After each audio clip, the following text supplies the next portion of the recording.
So today we will discuss about the second type of laser. हम last class में solid state laser हम लोगों ने cover किया था. आज के क्लास में हम एक गैसियस लेजर हम यूज करेंगे और गैसियस लेजर का रिप्रेजेंटेटिव हम लोगों ने लेकर रखा हुआ that is helium neon laser.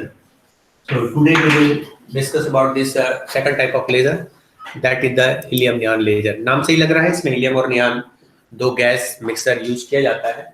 तो ratio of this helium and neon used in this laser ये 100:10 का रेशियो होता है इसमें और 100% हीलियम में 10% नियॉन मिलाया जाता है. ये इसको कहा जाता है. रिप्लेस नहीं करते. इन द फर्स्ट केस जब हम सॉलिड स्टेट लेजर ले रहे थे तो वो रिप्लेसमेंट था. मींस उसमें से पहले एल्यूमिना निकालते थे और उसमें 0.05% उसमें मिक्स करते थे. यहाँ पर 10% नियॉन जो है वो उसमें हीलियम में मिक्स किया जाता है. मींस 100% हीलियम रहता है उसमें 10% डोप किया जाता है. This term is doping. ये रिप्लेसमेंट नहीं होता कि पहले हीलियम निकाले फिर नियॉन डाले, ऐसा कुछ नहीं. इसमें 100% हीलियम रहता है उसमें 10% नियॉन. सो चलिए इसको ऐसे क्लासिफाई करें जैसे हम लोग करते हैं कि इसमें एक्टिव सेंटर कौन सा होगा. एक्टिव मीडियम कौन है पहला. So the active centre obviously जो मात्रा में कम होगा वो एक्टिव सेंटर होगा. So neon work as active centre. Second active medium. So obviously helium is active medium. Third, pumping technique. This is the energy giving technique.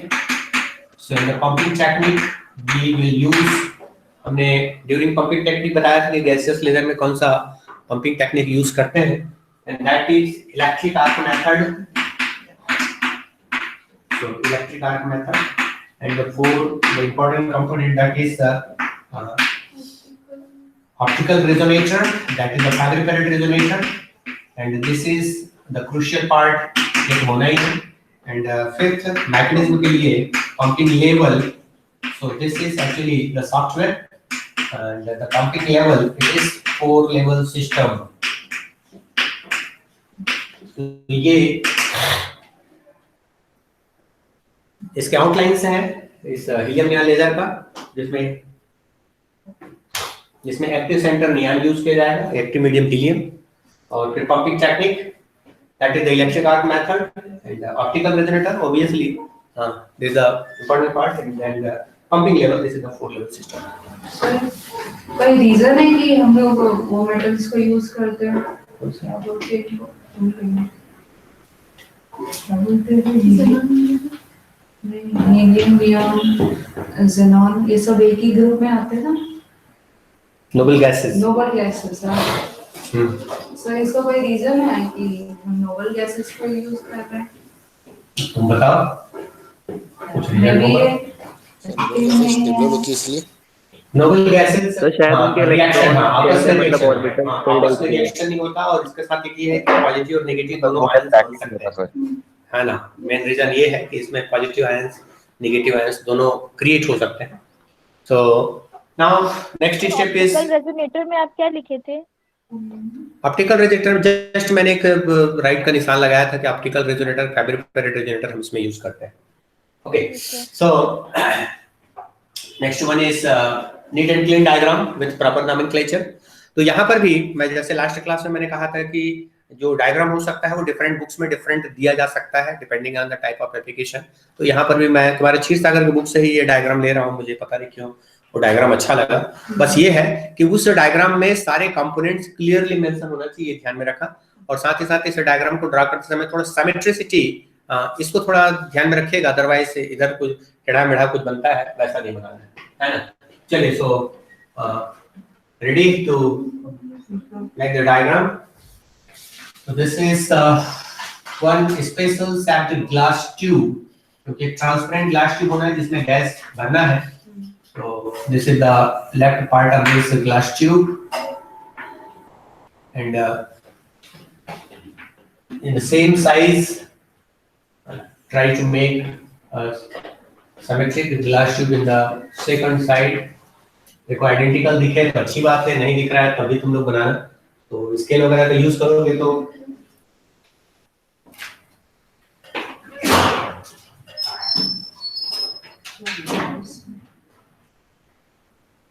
जियो कर लगाया क्या? नहीं ना? सर जियो लगा होता तो ठीक ना करना चाहिए थी। ये सुनो किसी का नहीं किया है।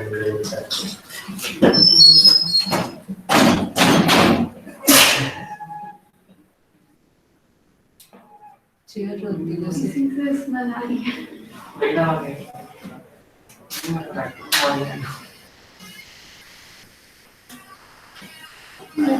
मुझे बहुत स्मेल आ रही होती जैसे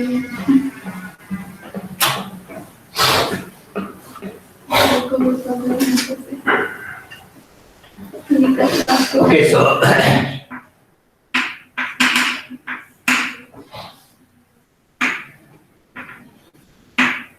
this is the special designed glass tube for this.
Okay, so this is well-separated glass tube जो particularly इस पे ये बनाया जाता है और इसमें हमें आपको गैस भरनी है. So this is very good. The gas molecules. So helium plus neon in the 100:10. So 10% neon is mixed with this. So active center और active medium इसका जुगाड़ हो गया. तो 4 कंपोनेंट्स में से 2 कंपोनेंट तो क्या आपने हीलियम और नियॉन गैस इसमें भर दी है. इसके बाद नेक्स्ट है the pumping method. So in the pumping method we are using electric arc method. तो in electric arc method we need electrodes. तो यहाँ पर एक इलेक्ट्रोड फिट कर दिया जाता है. So this is the first electrode here and this is the second electrode here. तो 2 इलेक्ट्रोड इसमें लगा दिए. इसमें एक वायर बना दो ऐसा. सो यहाँ पर हाई टेंशन सप्लाई दिया जाएगा again. So this is let's say positive and this is negative. तो एक एनोड और एक कैथोड यहाँ पे डिजाइन कर दिए. सो ये तो पंपिंग टेक्निक के लिए इलेक्ट्रिक आर्क मेथड यूज किया जाएगा और इसके लिए हमारे पास ये सिस्टम हो गया. हमने 2 इलेक्ट्रोड लगा दिया है ना. तो दिस इज नाउ. तो तीसरा पार्ट भी हो गया. हमने पंपिंग टेक्निक भी यूज कर लिया. अब एक मेजर पार्ट बच जाता है that is the fabricated resonator. और इस फैब्रिकेटेड रेजोनेटर में हमने कहा था कि ग्लास का कंटेनर होता है जिसके सामने 20% पॉलिश मिरर होता है. लास्ट में 100% पॉलिश मिरर होता है. तो ये तो पूरा का पूरा कंटेनर जो है वो ग्लास कंटेनर ही है. तो हमें अब 2 मिरर की जरूरत पड़ेगी. तो we have one mirror somewhere here. This is the front mirror. This is 20% polished mirror.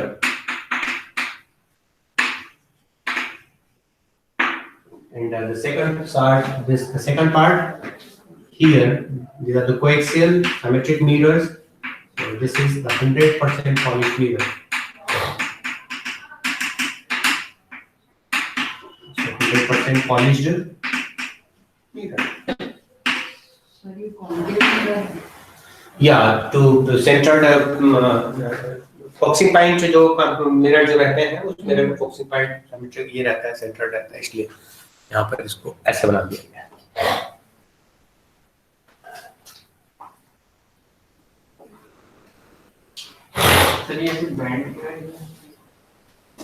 तो सीधा रहेगा। ये तो ग्लास विंडो है, नो प्रॉब्लम। तो मतलब जैसे बैंड को सीधा नहीं बैंड बनाया जा सकता है, क्या प्रॉब्लम? अच्छा दिख जाए और तुम बढ़िया से उसको करो।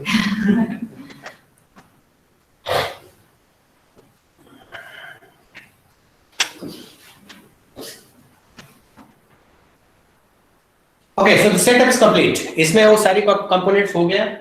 पहला तो ये कि भाई आपको रिएक्टिव मीडियम चाहिए, इसमें गैस मिक्स कर दिए। दूसरा जो है वो तुमको कॉटिंग टेक्निक चाहिए, हमने इलेक्ट्रोड लगा दिए हाई टेंशन सप्लाई देने के लिए, या ये पॉजिटिव हो गया, नेगेटिव इलेक्ट्रोड्स हो गए। और इसके बाद फिर हमें फैब्रिकेटेड रेजोनेटर चाहिए था, then we are using two mirrors, क्योंकि ऑलरेडी ये ट्रांसपेरेंट सिस्टम है। यहाँ पर हमने सामने 20% पॉलिश मिरर लगा दी, यहाँ पे 100% पॉलिश मिरर लगा दी, है ना। यहाँ पर ये ट्यूब जो है एक नैरो ट्यूब यूज किया जाता है, और इसका भी रीजन पूछा जाता है, why one narrow tube is used in helium neon laser, and we will discuss. तो ये सेटअप है, this is the structure of that helium neon laser, well designed structure. Now we will discuss its mechanism, और software में हमने इसमें लिख दिया है तुमको भाई ये 4 लेवल सिस्टम है। एक चीज तो हमेशा हर गैस मॉलिक्यूल्स के साथ ये बात सही है कि हर गैस मॉलिक्यूल्स में सारे जो एटम्स होते हैं, ये एटॉमिक गैस है, हीलियम और नियॉन मॉलिक्यूलर गैस नहीं है, डायटोमिक नहीं है, पॉलीएटॉमिक नहीं है, जस्ट एटॉमिक गैस है, हीलियम और नियॉन। सो ये एटॉमिक गैस में सारे गैस मॉलिक्यूल्स जो हैं वो फ्री हैं, it can move from one place to another place. Interatomic force की वैल्यू नेग्लिजिबल होता है गैस एटम्स के साथ में। तो इसमें जो भी हम एनर्जी लेवल से डायग्राम हम तैयार करेंगे, हालांकि हम फर्स्ट एनर्जी लेवल को चलिए लोअर मानते हैं, फिक्स कर दें, लेकिन बाकी जितने भी एनर्जी लेवल्स होंगे, each and every energy levels will be Meta stable level, क्योंकि वो फिक्स नहीं होगा, उसका पोजीशन स्टेबल नहीं है, इसलिए हर एनर्जी लेवल जो है वो मेटा स्टेबल लेवल होगा। एक चीज ध्यान में रखना है। दूसरा, जैसे हम यहाँ पर पोटेंशियल अप्लाई करेंगे, हाई पोटेंशियल अप्लाई करेंगे, तो थोड़ा बहुत पोटेंशियल से नहीं, बहुत हाई पोटेंशियल सप्लाई देनी पड़ेगी। हाई पोटेंशियल अप्लाई करने से गैस आयोनाइज होगा। गैस आयोनाइज होने का मतलब क्या है कि हीलियम जो है वो हीलियम पॉजिटिव या हीलियम नेगेटिव आयंस में कन्वर्ट होगा, नियॉन जो है neon positive neon negative ions में कन्वर्ट होगा, डिपेंडिंग ऑन इट्स पोजीशन, कि वो पॉजिटिव इलेक्ट्रोड के पास है, नेगेटिव इलेक्ट्रोड के पास है। साथ ही साथ इसमें इलेक्ट्रॉन जो है वो भी जनरेट होगा। तो अगर हम हीलियम को ले रहे हैं, so that helium it is converted into helium positive plus electrons. अगर कोई 2 इलेक्ट्रॉन ले रहे हैं तो 2 पॉजिटिव। ओके, सो ये इलेक्ट्रॉन्स जो है वो रिलीज होंगे। और इतना मतलब मेरे ख्याल से फिजिक्स तो सबको आता होगा, इलेक्ट्रोस्टैटिक फिजिक्स तुम जानते हो, जब कभी भी ऐसे आयंस और इलेक्ट्रॉन्स वगैरह अगर कुछ जनरेट होता है किसी इलेक्ट्रोड पे, ये काउंटर इलेक्ट्रोड की तरफ मूवमेंट करता है। मींस यहाँ पर इलेक्ट्रॉन जनरेट हो रहा है, ये इलेक्ट्रॉन इस डायरेक्शन पे मूवमेंट करेगा, यहाँ पे पॉजिट्रॉन जनरेट हो रहा है, ये इस डायरेक्शन पे मूवमेंट करेगा। साथ ही साथ अगर हम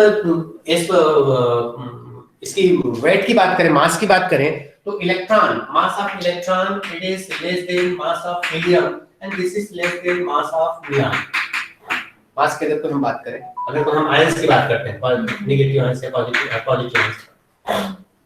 ओके, सो चूंकि इलेक्ट्रॉन का मास जो है वो सबसे कम है, इलेक्ट्रॉन जनरेट हो रहा है, जैसे हम इसमें इक्वल पोटेंशियल हम अप्लाई करेंगे, तो इक्वल पोटेंशियल अप्लाई करने से इसमें फोर्स अप्लाई होगा, और फोर्स अप्लाई होने से ये अगर कोई नेगेटिव इलेक्ट्रोड्स हैं तो इसमें जितने भी नेगेटिव इलेक्ट्रॉन्स या आयंस हैं ये पॉजिटिव इलेक्ट्रोड की तरफ मूवमेंट करेंगे, और यहाँ पर ये पॉजिटिव आयंस या पॉजिटिव आयंस जो भी हैं या पॉजिट्रॉन्स हैं, ये इस नेगेटिव इलेक्ट्रोड की तरफ मूवमेंट। बुक में एक लाइन पे लिखा होता है कि that generated ions and electrons will move in the counter electrodes. Counter electrode का मतलब क्या है कि अगर पॉजिटिव आयंस जनरेट हो रहा है तो नेगेटिव इलेक्ट्रोड की तरफ, नेगेटिव आयंस जनरेट होता है पॉजिटिव इलेक्ट्रोड की तरफ मूवमेंट करेंगे। और जब ये मूवमेंट करते हैं तो ये जो ट्यूब जो है वो गैस से भरा पड़ा है, जब ये मूवमेंट करता है तो उस मूवमेंट के दौरान ये जो इलेक्ट्रॉन्स हैं उस इलेक्ट्रॉन्स का हीलियम और नियॉन के साथ कोलिशन होता है। This is the time when energy is transferred. तो एनर्जी का जो ट्रांसफॉर्मेशन होता है, एनर्जी का ट्रांसफॉर्मेशन इलेक्ट्रॉन से या ये जो भी आयंस है इस आयंस से एटम्स में होता है ड्यू टू कोलिजन। अब यहां पर भी थोड़ी सी इस बात को थोड़ा ध्यान देने की बात है हीलियम मात्रा में ज्यादा है क्योंकि ये 100:10 है। ऑब्वियसली उसमें कोलिजन की प्रोबेबिलिटी 10 टाइम से ज्यादा होगा नियान की तुलना में। दूसरा, हीलियम जो है वो हल्का है विद कंपेयर टू नियान, तो वो एनर्जी एब्जॉर्ब करके through this collision energy absorb करके हायर एनर्जी लेवल पे पहले पहुंचेगा। एक बार फिर से मैं उन सारी चीजों को रिपीट कर, बहुत ध्यान से लिखना है, बहुत ध्यान से समझना है, तुमको अपने सेंटेंस में लिखने की कोशिश करना है। क्या हो रहा है? सबसे पहला स्टेप, हमने ये सारा सेटअप तैयार किया। जैसे हमने यहाँ पर इलेक्ट्रोड में पोटेंशियल अप्लाई किया, पोटेंशियल अप्लाई करने पर यहाँ पर आयनाइजेशन होगा, यहाँ पर हाई पोटेंशियल हो रहा है, यहाँ पे आयनाइजेशन होगा, यहाँ पर भी आयनाइजेशन होगा, यहाँ पॉजिट्रॉन जनरेट होगा, जो भी काउंटर इलेक्ट्रॉन यहाँ पे भी आयन जनरेट होंगे और ये काउंटर इलेक्ट्रोड की तरफ मूवमेंट करेंगे। तो जब काउंटर इलेक्ट्रोड की तरफ इलेक्ट्रॉन मूवमेंट कर, और इलेक्ट्रॉन बार-बार इलेक्ट्रॉन इसलिए शब्द इस्तेमाल किया जाता है बुक्स में क्योंकि वो लाइटर है तो सबसे फास्ट मूवमेंट करता है।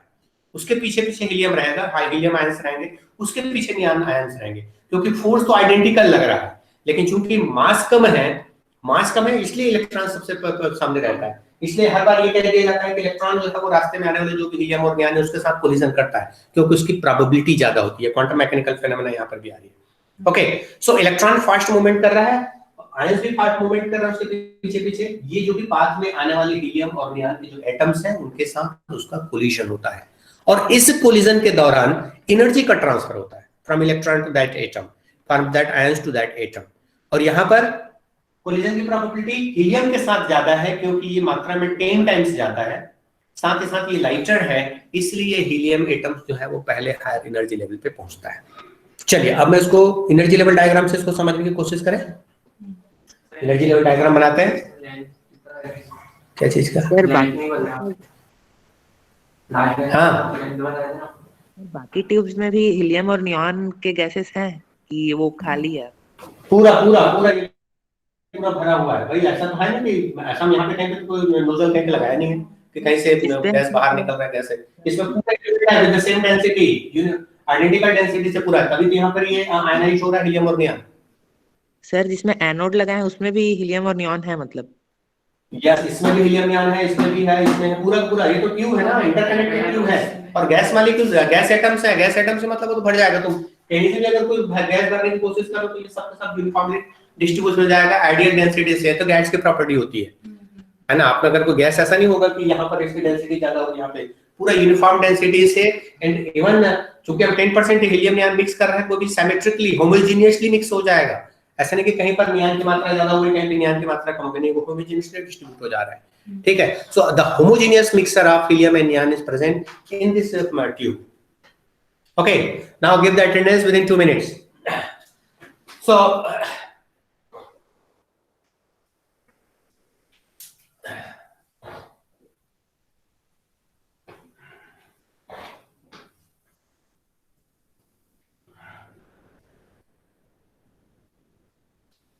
तो सर हीलियम और नियॉन के भी जो एटम्स हैं वो एक तरफ पॉजिटिव में आयन में रहेंगे, एक तरफ निगेटिव रहेंगे, तो दोनों जब आएंगे तो हीलियम नियॉन भी आपस में टकराएंगे ना?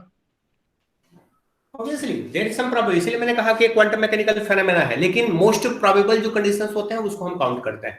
मोस्ट प्रोबेबल कंडीशन क्या है? हमारे पास हीलियम ज्यादा है, उसके साथ कोलिजन की प्रोबेबिलिटी होगी। पाथ में जो भी एटम्स आएंगे है ना, वो तो रैंडम मोमेंट में है। यहाँ पर हम ऐसा नहीं कर रहे हैं कि एक साइड से गैस फिल कर रहे हैं दूसरी साइड से निकाल रहे हैं। तो सारे गैस एटम्स, गैस मॉलिक्यूल्स ये रैंडम मूवमेंट पे है। हाँ, आयंस का जो मूवमेंट का जो डायरेक्शन है वो यूनिफॉर्म है। जो पॉजिटिव आयंस है वो नेगेटिव इलेक्ट्रोड की तरफ, पॉजिट्रॉन है वो नेगेटिव इलेक्ट्रोड की तरफ, इलेक्ट्रॉन्स है वो पॉजिटिव इलेक्ट्रोड की तरफ। ये सारा का सारा जो है वो अपोजिट डायरेक्शन पे अपोजिट इलेक्ट्रोड की तरफ मूवमेंट करेंगे। जब मूवमेंट करेंगे पाथ में आने वाले हीलियम और नियॉन के साथ कोलिजन होगा और इस तरह से ये पंपिंग प्रोसेस स्टार्ट होता है, पंप किया जाता है। चलिए, so this is that ground stage E1 here। अब यहाँ पर मैं स्पेसिफिकली एक को नहीं लिखूंगा, यहाँ पर सारे के सारे एटम्स हीलियम और नियॉन दोनों यहाँ पे प्रेजेंट है, ये ध्यान में रखना। so this is helium plus neon. ये हीलियम और नियॉन जो है वो दोनों के दोनों एटम्स जो है वो ग्राउंड स्टेट पे प्रेजेंट है। ओके, थोड़ा सा फास्ट कर रहा हूँ क्योंकि रोल नंबर लिखना है, प्लीज नाम नहीं लिखना है। एंड दैट हीलियम और नियॉन यहाँ पे प्रेजेंट है। अब मैंने कहा कि कोलिजन से पहले हीलियम एनर्जी एब्जॉर्ब करता है, then we have here this two energy level, that is now I am representing F2 and F3 and this is for helium. So through absorption transition absorption transition, energy absorb करके helium जो है वो पहले higher energy level पे पहुंच रहा है। Here this is for the helium. थोड़ा सा डिफरेंट लगेगा उस 4 लेवल सिस्टम से, लेकिन मैं प्रूफ करूंगा कि how this is 4 level system. अब ऐसी बात नहीं है कि हीलियम पहुंच रहा है तो नियान जो है वो चुपचाप नीचे बैठा रहेगा, नियान को भी तो एनर्जी मिल रही है, हालांकि प्रोबेबिलिटी कम है, तो नियान जो है वो भी उसके पीछे पीछे। तो this is the helium and now this is neon. तो neon are also, this is for the neon atoms, so these are the neon atoms, and now this is E6 and this is E4. all energy levels are maintainable। हालांकि मैं इसको direct एकदम solid line से खींच दिया हूं, चाहो तुम उसको डॉटेड लाइन से खींचो तो ज्यादा बेटर है ना। so this is E4 and this is E6। नियान जो है वो भी पीछे पीछे हायर एनर्जी लेवल पे पहुंच गया। स्टेप नंबर फर्स्ट पहला हो गया एब्जॉर्प्शन ट्रांजिशन। एब्जॉर्प्शन ट्रांजिशन में हीलियम भी हायर एनर्जी लेवल पे जा रहा है, नियान भी हायर एनर्जी लेवल पे जा रहा है। E5 होना चाहिए ना सर? अब मैं खींच रहा हूं ना, तो जस्ट कीप पेशेंस। सो तो ये हायर एनर्जी लेवल पे, हाँ हायर एनर्जी लेवल पे दोनों पहुंच रहे हैं। हीलियम पहले जा रहा है क्योंकि वो लाइटर है, साथ ही साथ उसको मात्रा में ज्यादा है, नियान भी उसके पीछे पीछे पहुंच गया। यहाँ पर इन दोनों का जो एनर्जी लेवल में बहुत ज्यादा गैप नहीं होता है। ये अगर कोई 22 इलेक्ट्रॉन वोल्ट है, ये 21 इलेक्ट्रॉन वोल्ट है, ये 22 इलेक्ट्रॉन वोल्ट, तो 1.5 या 0.5 इलेक्ट्रॉन वोल्ट का डिफरेंस होता है, मींस सिमिलर एनर्जी लेवल्स पे रहते हैं। अब चूंकि ये मात्रा में ज्यादा है, पहले पहुंचा हुआ है, ये अपनी एनर्जी जो है वो इस नियान को ट्रांसफर करता है। So here that energy transferred from helium to neon is taking place. तो ये हीलियम अपनी एनर्जी नियान को ट्रांसफर करके वापस ग्राउंड स्टेट पे आ जाता है।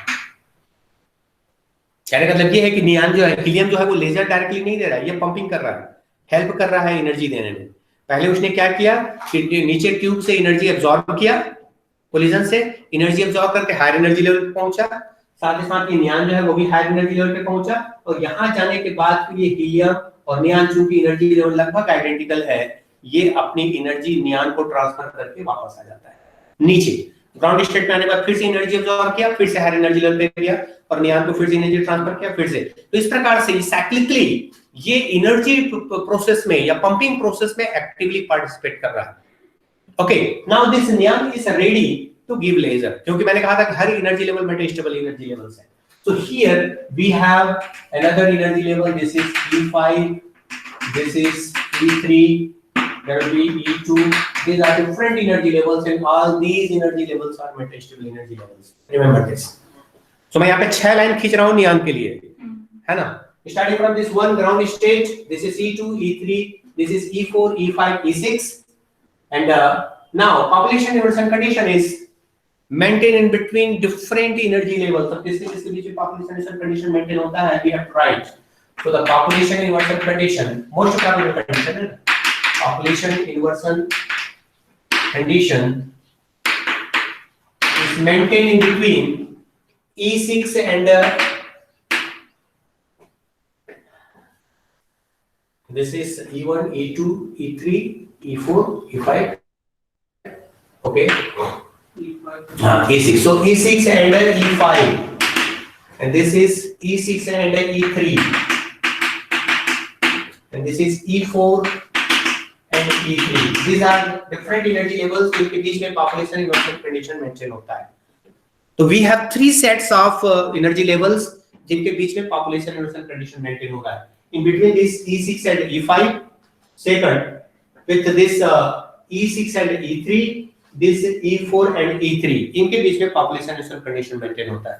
तो जहां-जहां population inversion condition maintain होगा, वहां पर इंटरनेट का वायरल ये उठा, हाँ उसको टाइम लगेगा लेकिन मैं लगा दिया रहता हूँ।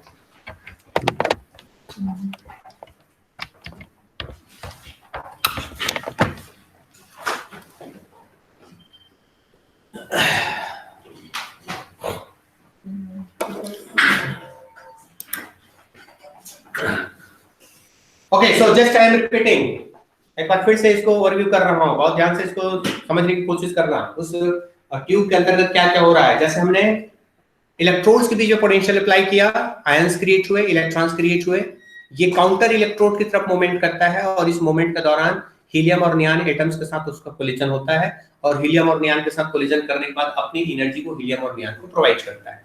चूंकि हीलियम मात्रा में ज्यादा है, हल्की है, इसलिए पहले हीलियम हायर एनर्जी लेवल पे पहुंच जाता है और ये हायर एनर्जी लेवल को हमने F2 और F3 मेंशन किया, this is for the helium. साथ ही साथ नियॉन जो है वो भी थोड़े से बाद में ये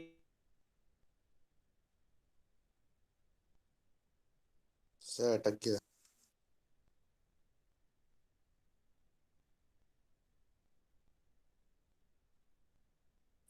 ये सर अटक गया है। पावर कट हो अटक गया गया है। सर।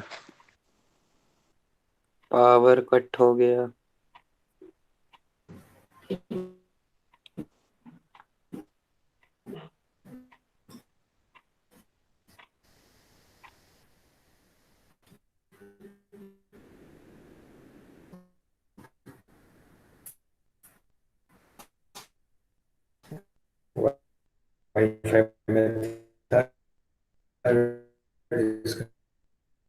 सर नेटवर्क अटक रहा।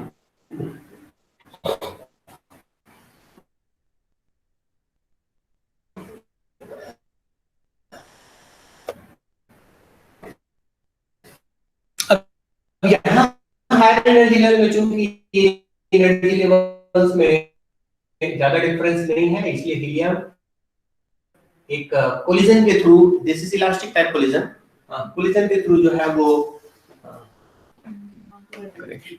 हाँ yes yes yes just just एक कॉल आ गया सर था, बोर्ड में कुछ नहीं दिख रहा है।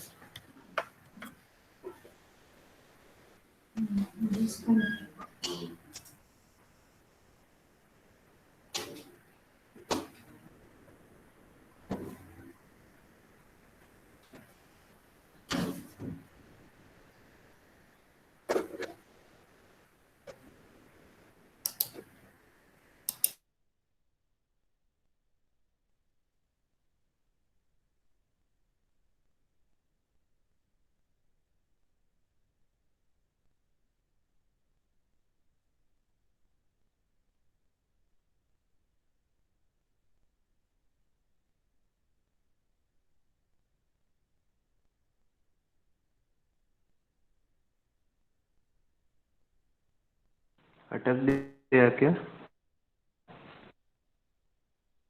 हाँ हाँ हाँ भाई।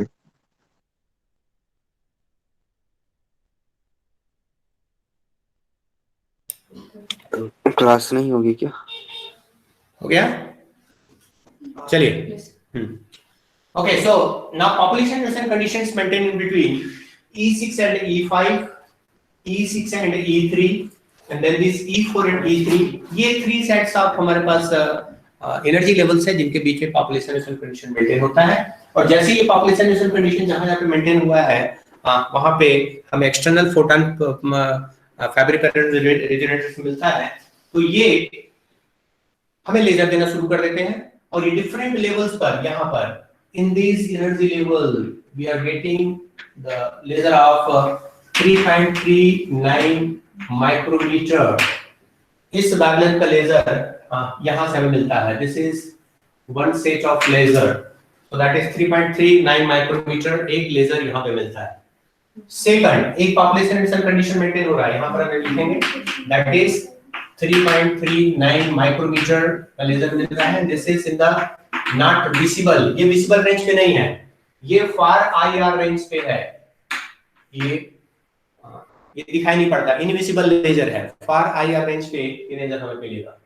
Second laser, this is in between this E6 and E3, and this is the second laser, and here its wavelength is 6,228. You have to check this wavelength. So this is 6,328 red colour का laser यहाँ पे मिलता है।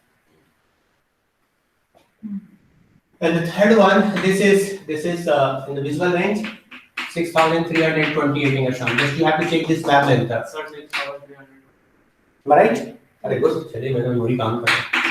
This is in the visible range so red colour का laser मिलता है, ये दिखाई पड़ता है, ये विजिबल रेंज पे होता है। And then third one is in between this E4 and E3, this is another laser you are getting and that is 1.15 micrometer. So this is 1.15 micrometer and this is in the IR range, ये भी दिखाई नहीं पड़ता है। And in between this E3 and this E2, this is one spontaneous process and one can get one monochromatic light of 6000 angstrom, yellow colour का एक monochromatic light भी इसमें इमिट होता है, जिसमें अंडर लेजर, लेकिन एक monochromatic light E3 और E2 के बीच में स्पॉन्टेनियस प्रोसेस मिलता है। और इसके बाद ये E2 और E1 के बीच में भी this is the slow process, ये भी स्पॉन्टेनियस प्रोसेस है, किसी प्रकार का लेजर या लाइट का पॉसिबिलिटी कम है, लेकिन ये एनर्जी की बहुत कम है, लेकिन यहाँ पर 6000 एंगस्ट्रॉम का आउटपुट लाइट आउटपुट के फॉर्म में यहाँ पे मिलता है और 3 लेजर हमें मिलता है। तो जो भी एनर्जी दी जा रही है वो एनर्जी हमें आउटपुट के फॉर्म में 4 फॉर्म में मिल रहा है। पहला फार IR रेंज पे लेजर मिल रहा है, दूसरा विजिबल रेंज पे लेजर मिल रहा है, तीसरा IR रेंज पे लेजर मिल रहा है, साथ ही साथ एक मोनोक्रोमेटिक लाइट आउटपुट के फॉर्म पे भी मिल रहा है। That's why its efficiency is with compared to that ruby laser, its efficiency is okay, good, it's more। लेकिन इंडिविजुअल अगर कहा जाए भाई आप इलेक्ट्रिक आर्क मेथड में इतनी आप हाई टेंसिटी सप्लाई दे रहे हो, है ना, इनर्ट गैसेस को आप आयनाइज करने की कोशिश कर रहे हो, तो इनपुट तो ज्यादा है ही है, इफिशिएंसी बहुत ज्यादा, ऐसी बात नहीं है। लेकिन यहाँ पर आपको मल्टी लेजर्स मिलते हैं, आपको जो लेजर यूज में लानी है उस लेजर के लिए आप एक फिल्टर यूज करिए और फिल्टर यूज करके बाकी को ब्लॉक करके वो लेजर आप यूज कर सकते हो। आप इनविजिबल लेजर फार IR रेंज का लेजर यूज कर सकते हो, IR रेंज का लेजर यूज कर सकते हो, इवन विजिबल रेंज का लेजर को आप यूज कर भी सकते हो। और अगर इसको ऐसा monochromatic source, a good monochromatic source of the single wavelength 6000, you can use this having this 6000 angstrom. Okay, so अब ये 4 लेवल सिस्टम कैसे हुआ? देखिए हमने यहाँ पे 6 लाइन खींच के रखा हुआ है, दिखने में तो ऐसा लगता है कि ये 6 लेवल सिस्टम है, लेकिन हर लेजर के बीच में हमारे पास 4 लेवल यूज में आ रहा है, क्योंकि हम 3 लेजर यहाँ पे ले रहे हैं ना, 6 लेवल्स खींच करके हम लोग 3 लेजर ले रहे हैं, तो एक लेजर के लिए 4 लेवल सिस्टम जो है वो रिस्पॉन्सिबल है ना। That's why this is the 4 level system. ये सभी जगह है, यहाँ पे ये स्टिमुलेटेड है, ये भी स्टिमुलेटेड है, ये भी स्टिमुलेटेड है। पॉपुलेशन एंड कंडीशन मेंटेन करने के लिए ये हाँ, यहाँ पर स्पॉन्टेनियस प्रोसेस की प्रोबेबिलिटी होती है, फोटॉन्स मिलते रहते हैं, एनर्जी मिलती रहती है ना। तो वो सारे प्रोसेस जो 4 लेवल सिस्टम पे होता है वो इसमें हो रहा है ना। हालांकि जहाँ जहाँ लेजर मिल रहा है उस लेजर को हम इस रे डायग्राम से इस तरह से शो करते हैं। ये येलो लाइट है ना, 6000 एंगस्ट्रॉम, ये येलो लाइट होगा, रेड 62 से शुरू होता है ना। हाँ, मेन लेजर जो है वो रेड कलर का है, this one is the red colour, this one is the main laser 6320। अगर हीलियम नियॉन लेजर का वेवलेंथ कितना होता है ये अगर पूछा जाए, just you have to write this 6200 angstrom. Is it clear? Yes sir. चलिए आप अपने अपने इसमें एक बार फिर से इसको ड्रॉ करके शुरू से इसको सोचने की कोशिश करो। अगर किसी को कोई क्वेश्चन हो तो हम इस पे थोड़ा सा क्वेश्चन आंसर खेल सकते हैं। हाँ, ये प्रोसेस E2 से E1 में स्पॉन्टेनियस है, ये भी स्पॉन्टेनियस है, लेकिन यहाँ पर एक फिक्स वेवलेंथ मोनोक्रोमेटिक सोर्स मिलता है, यहाँ पे लाइट इमिशन बहुत नेग्लिजिबल वेवलेंथ का ये रहता है। रूबी लेजर का बुक में लिखा था 6943 एंगस्ट्रॉम।